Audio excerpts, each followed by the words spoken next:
Okay, so I just woke up and got this response to my video, Manson v. Wood, Wes Borland, which was commenting on what Wes Borland said in regards to the Marilyn Manson, Evan Rachel Wood debacle.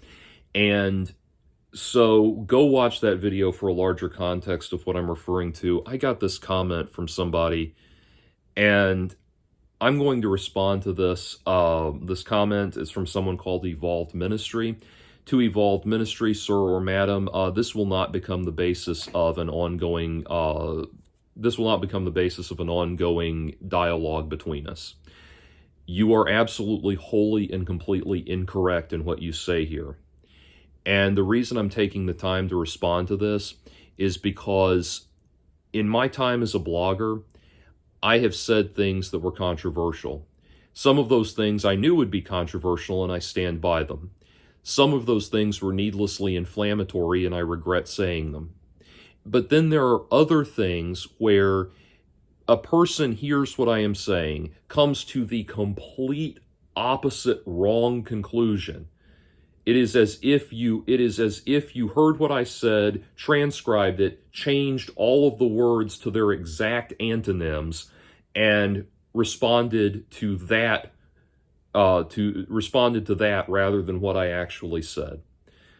So I'm going to read your comment, and I'll respond to it as I go.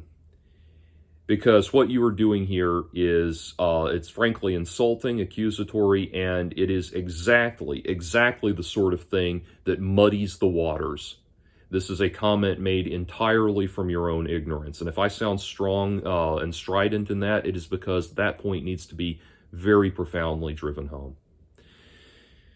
Evolved Ministry says, here's what I find to be problematic. If you don't want Wes Borland speaking out on what he's personally experienced in Marilyn Manson's relationship with Evan Rachel Wood based on the fact that he wasn't there to witness the entirety of the relationship, then that gives you much less of a reason to have released this video due to the fact that you've never even met Manson, Evan, or Borland, let alone have any clue about what transpired between them since you were not there to witness their interactions. That would make you a rather large hypocrite. That is absolutely not what I said, sir. What I said was that Wes Borland needed to say more about what he was witness to, that he needed to go into detail about what he was witness to, rather than making vaguely worded statements that don't help anybody one way or the other. In fact, I said in the video that in the upcoming trial between Wes Borland and Marilyn Manson, between Evan Rachel Wood and Marilyn Manson, Wes Borland needs to be called as a witness and actually made to speak about what he saw specifically. That is the exact opposite of what you were accusing me of, and the exact opposite of what you were going to base the rest of this what you're going to use as the basis for the rest of this wild tangent that you go on here. Moving forward, your logic. One has to be present for the entirety of a perpetrator's life in order to report a crime about said person when they commit a felony. That is not what I said at all. Period. But more importantly, Wes Borland did not report a crime. He got on a podcast and contributed some gossip. That was it. Reporting a crime is when you go to the police and you inform them of what you have seen. That is reporting a crime. That, sir, not getting on the internet and babbling in a podcast, contributing meaningless noise in a podcast. And the problem here is that this is yet another problem with trying these things in the court of public opinion, because the effect that culture has had on people like you is that you think that getting on a podcast and contributing vaguely worded gossip is, to quote you directly, reporting a crime. No, that is not what happened. I said the exact opposite of what you were accusing me of saying. Going on. If the law worked in the way that you describe in this video, guys like Ted Bundy, Jeffrey Dahmer, John Wayne Gacy, and several other psychopaths would never have been arrested for their crimes. In the trials, nowhere in the trials of those men did witnesses come forward, simply say it's all true, and have then have a conviction formulated on the basis of that. What happened was people were brought forward in trial to give account of specifically what they experienced, and then the prosecution used that to present a larger picture of what happened. Do you understand the difference? Okay. Then it goes on. The idea that anyone could justify silencing a victim or a witness based on your logic is actually terrifying, because justice would cease to exist. Again, was not trying to silence Wes Borland. The exact opposite. Again, I will repeat it. I said that he needs to say more about what he saw, that he needs to come out with what he actually saw and not contribute vaguely worded statements that don't help anybody. And what's amazing to me, this is what really gets under my skin, and I should have a thicker skin about these things. I am really, really bad about suffering fools, and I know it doesn't reflect well on me.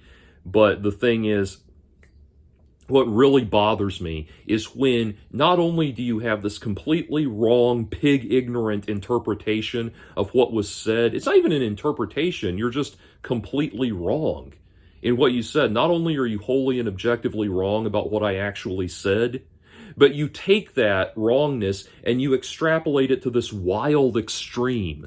And I have had ignorant people do this, and in my time as a blogger, and it is aggravating in the extreme. Oh my God. I mean, I am less upset by just people directly insulting me, Someone the other day sent me a comment, said I sounded like a retard. Like, that actually does not really bother me. What bothers me is shit like this, where people just fly off into this wild stratosphere of illogical extrapolations. No, I am not suggesting anything that you have implied here. He goes on to say, I am certain that what I am currently expressing to you isn't penetrating your mind whatsoever. You will probably argue tooth and nail against my opinion here and tell me that I am either misunderstanding you, you're right, or that I am simply too stupid to understand your point. Well, you said it, sir, not me. But I guarantee you that your logic would be immediately revised the very moment that someone you loved dearly was the victim in question. Oh my God, this is not my logic. Oh my God, it is not. But more so than that, what you're doing here is very manipulative. Right there, that is manipulation, that is gaslighting. And I absolutely despise gaslighting. Okay. First of all, you are attempting to decide for me what my reaction is going to be. You're attempting to anticipate the basis on which I might disagree, and instead of arguing that rationally or arguing that with an actual argument, you are coming at me with a purely emotional argument that's meant to make me feel emotionally weak and vulnerable in taking my position. And that would be galling in and of itself, but it's all the more galling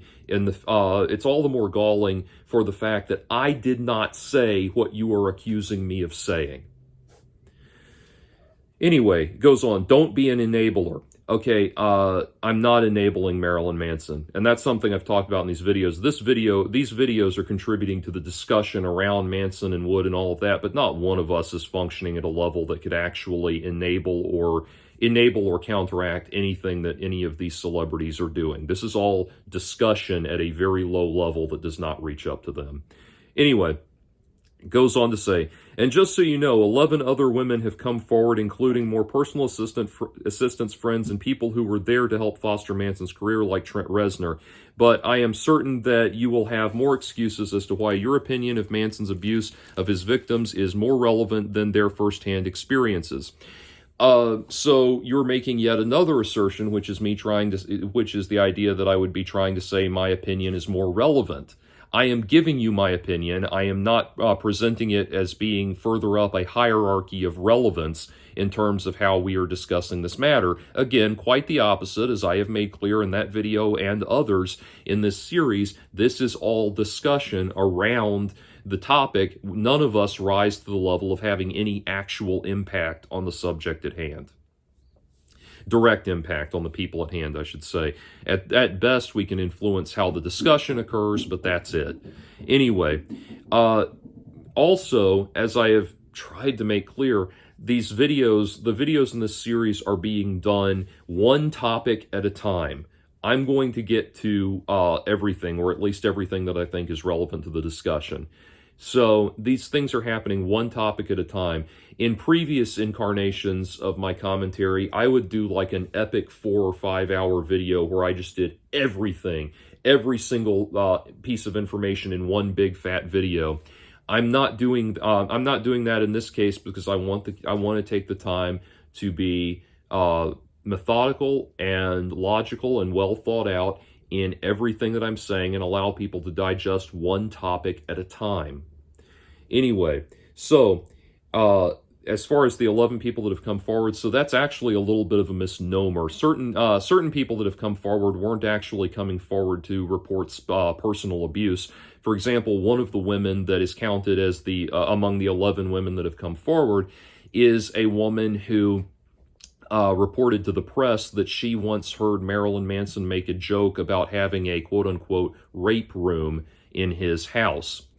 Making that joke is not the confession of a crime, nor was she personally the target of victimization when he said it. And I know that we have all of this kind of fluffy dialogue around these topics where we say, oh, well, the person hearing something that was upsetting makes them a victim. No, these terms have very specific meaning and very specific gravitas. That person hearing that joke was not victimized by Marilyn Manson. But anyway, there are other things. For example, one of the personal assistants says that she repressed all of the memories of the abuse, and they only came out years later during therapy. And that is a recurring theme among a lot of these people that have come forward. All of the people that have now.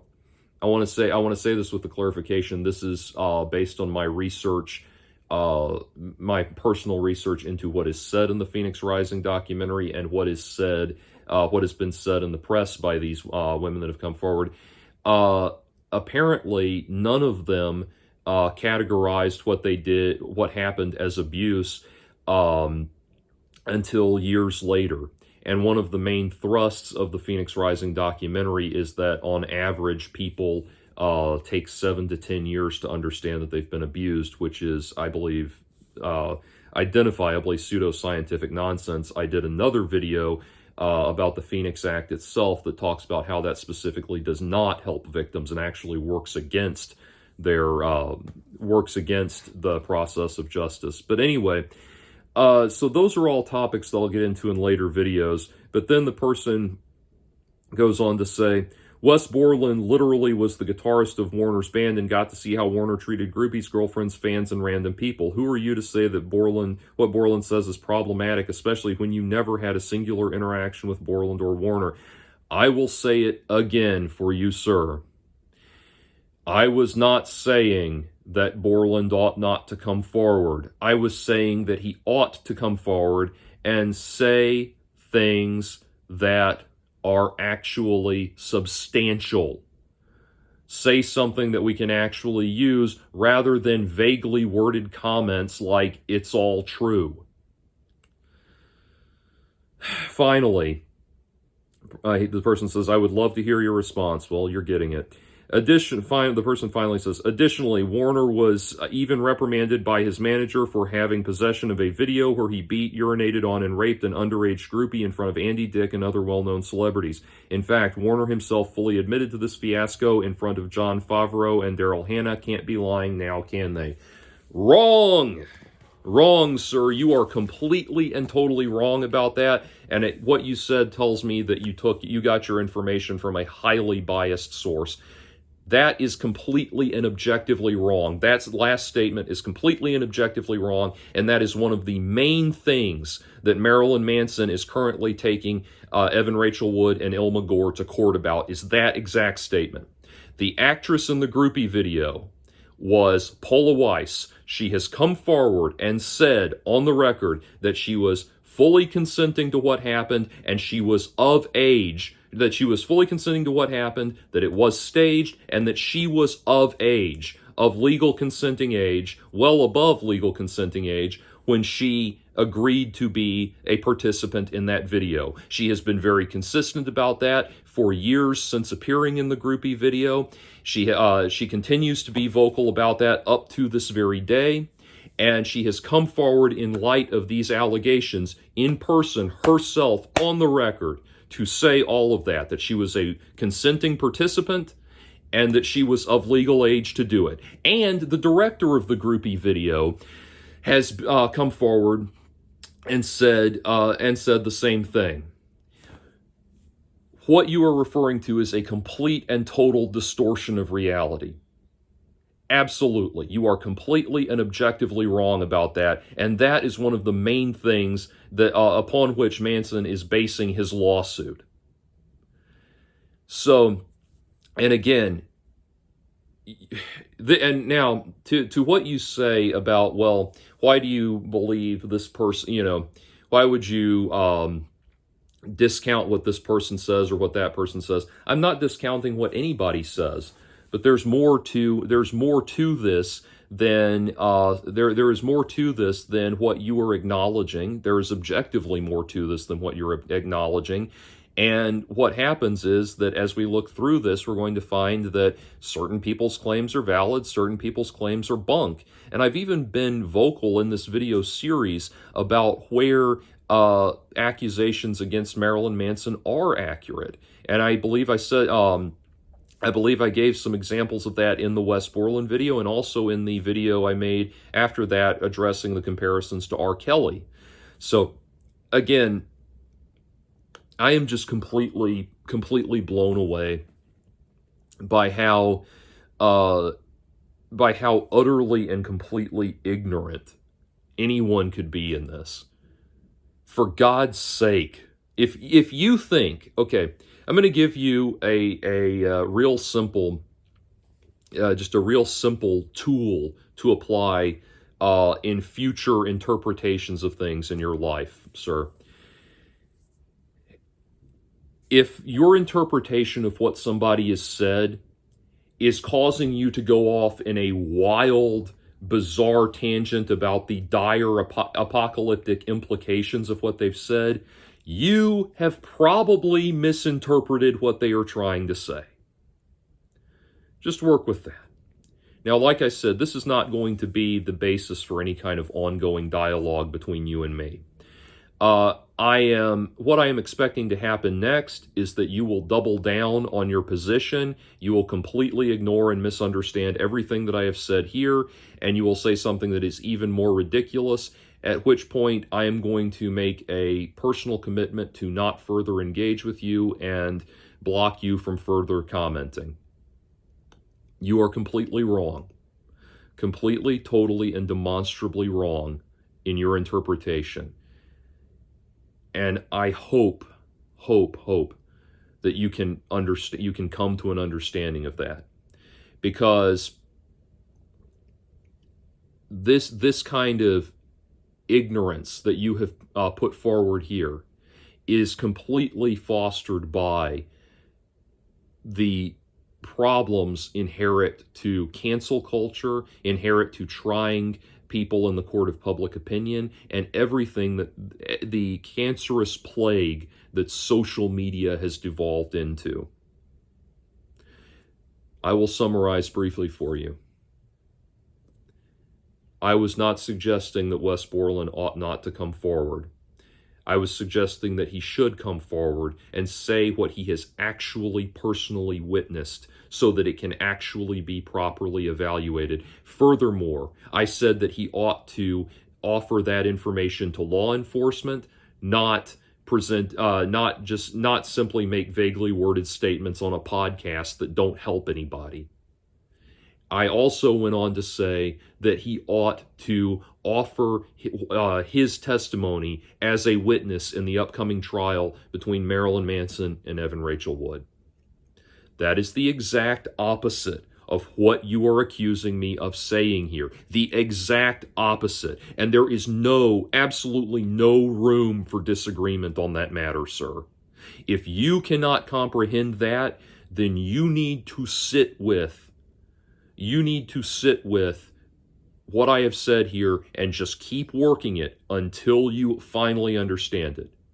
Because everything you said in that comment is based on the fact that you did not understand a single thing that I said. And what's very telling to me is that you had to preemptively try to anticipate what I was saying by saying that I would say that you're misunderstanding it. That's very telling to me. You might want to stop and take a step back and think about or take a step back and examine your own capacity to apply critical thinking to your interpretations of things. If accusations of misunderstanding something are so common for you that you would attempt to preempt my response with that, then you might have a problem with understanding things. And I say that very, very stridently and very strongly because you are wading into very delicate waters about very sensitive topics, and all you are doing is flailing about in your ignorance and muddying the waters of understanding. And these are very serious topics that we are talking about, and they deserve whatever the nature of the position that somebody is taking. The topic itself deserves better treatment than what you are giving it. And that is what I have said in all of this, is that my goal is to raise the level of the dialogue above and beyond simple mudslinging and above and beyond the ignorance that is the result of determining opinion based on the accusations made in celebrity gossip culture. One last time, because I still don't think you've gotten it. I did not say that Wes Borland ought not to come forward with what he saw. I said that he ought to come forward in extraordinary detail with what he saw. I said that he should give it to law enforcement, not contribute to gossip on a podcast. And I said that he should be called as a witness in the Marilyn Manson, Evan Rachel Wood trial. Do not hang your accusations on me, sir, because you are completely, totally wrong and completely ignorant in this. And I will admit that a character flaw of mine is that I don't suffer fools gladly or at all. But this needs to be called out for what it is. Again, if anything I have said here does not make sense to you, or you are going to attempt to hold on to your completely wrong, pig-ignorant, bullheaded position in light of what I have just explained to you, you just sit there and keep working on it again and again and again until you finally figure it out. Because this issue is too important for you to be coming into the discussion and making a jackass of yourself.